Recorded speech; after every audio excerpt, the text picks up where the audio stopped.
Hi hello welcome back to my channel. నేను మా బావ డీమార్ట్కి అయితే పోయినాము. సామాన్లు అయితే కొన్ని ఇంటి సామాన్లు ఏం లేవు, బెంగళూరు పోయింది ఏం వచ్చి తేలేదనేసి సరిపోయి తీసుకొద్దాని పోతే అన్నీ మా బావ పాపం అవన్నీ మూటలన్నీ మా బావే వేసినాడు. మళ్ళీ మోసేది మటుకు తోసేది మటుకు ట్రైలే అయింది దూడబ్బా. ఎందుకంటే పక్కన ఉంటారు, మనమే తోసుకోవాలి, మనమే ఇది చేయాలి. ఆయన అన్నీ ఎత్తి వేస్తాడు, మనం చూసుకుంటూ ఆ పక్క ఈ పక్క తిరగల.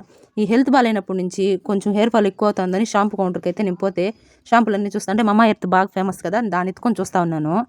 ప్రైజ్ ఏమో 310 రూపాయలు ఉంది. సరే వద్దులే అని పెడతా ఉంటే మా బావ ఏం చూసి పెట్టేస్తున్నావు అని ఇటు అమ్మారు ఇంటికి రాలిపోతా ఉన్నాయి, దీన్ని వాడితే ఏం బాగా వస్తాయని చూస్తూ ఉన్నాను అంటే సరే ఎత్తుకో అని ఫస్ట్ టైం తిట్టకుండా అరవకుండా ఎత్తుకో అన్నాడు. మామూలుగా ఎత్తుకుంటే ఎందుకు ఏమంటా ఉన్నాడు, ఈసారి అనలేదబ్బా.